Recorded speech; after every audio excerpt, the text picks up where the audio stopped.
Busy quarter for the blockchain-based payment network Ripple. It's fighting a lawsuit with the United States regulators over whether the digital token XRP used to facilitate payments is a security rather than an asset. A security, of course, faces greater regulation. It's parted ways with remittance giant MoneyGram, but left the door open to a future relationship, and it's signing deals in Asia with a stake in a cross-border payment hub. Brad Garlinghouse is the CEO of Ripple and joins us now. Wow, Brad, you've been busy. Let's talk about the lawsuit first. You've been very vocal about fighting this, why you see it as an attack on the industry rather than just on Ripple. But let's talk contingency plans. What happens if this lawsuit is lost by Ripple and yourselves? What will it mean for the network? Well, good morning, Julia, and happy April Fool's Day. But as you've already pointed out in your show this morning, topics like these are definitely not a joke. We take this suit very seriously. The good news has been that people like Mary Jo White, the former chair of the SEC, has come out and said that she views this as dead wrong. I think the SEC is wrong on the facts, they're wrong on the law. I think we will prevail. But as you say, there is a chance, of course, that the court system does not go that direction. The good news for Ripple is we've continued to sign customers. We've signed over 20 new financial institutions around the world as customers since the SEC filed their lawsuit. And I think we'll continue to see the network grow very rapidly in non-US customers.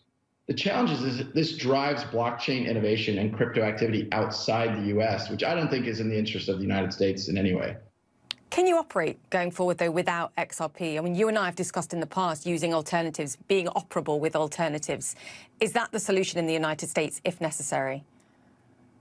That certainly could be part of the solution. I think there is a certain, strangeness that the SEC has kind of picked winners here. It said that Bitcoin is not a security. It said that Ether is not a security.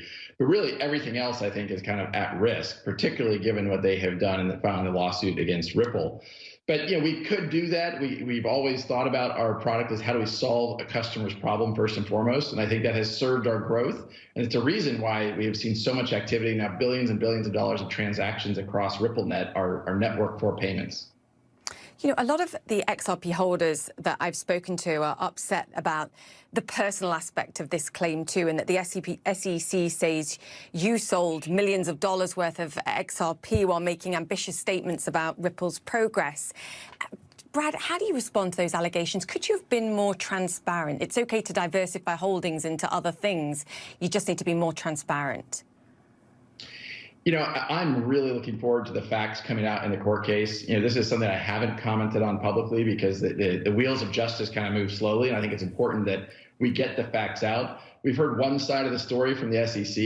In fact, I think as the facts come out, what we'll find is that Ripple and I have been as more transparent than anyone else in the crypto industry about our activity, about what we're doing. And so, again, I find a certain irony that the SEC would bring a lawsuit against us, particularly personally, because what they're saying is that not just that we should have known and we've acted in bad faith, when the SEC themselves haven't really said, well, they know for sure that XRP is a security. In their own court filings, they've said that the court will determine that, which of course brings a contradiction that if the court's going to determine that, how could I personally have known that the SEC would view XRP as a security?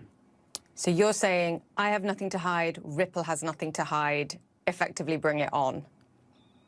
Absolutely, Julia. I mean, as you know, and you and I have spoken a number of times, given your expertise in this segment, and Ripple has for years been incredibly transparent with our quarterly markets report about what we're doing with our XRP.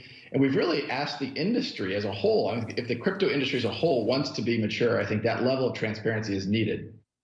The painful part of this is the lack of clarity, the lack of regulatory clarity that you have now in the United States, even as you're doing things in other countries. Do you think in this period there's a risk that the progress that's being made in places like decentralized finance or a global stablecoin perhaps as a window of opportunity to overtake what you're trying to do with your payment network?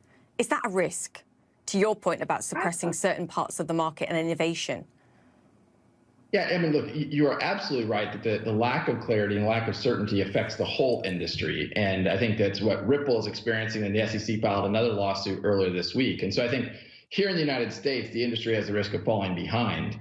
But I don't think, at the end of the day, what Ripple's solving is a cross-border payments problem. And we are working with some of it, and certainly speaking to many central banks around the world about some of the stable coin initiatives for central bank issued digital currencies.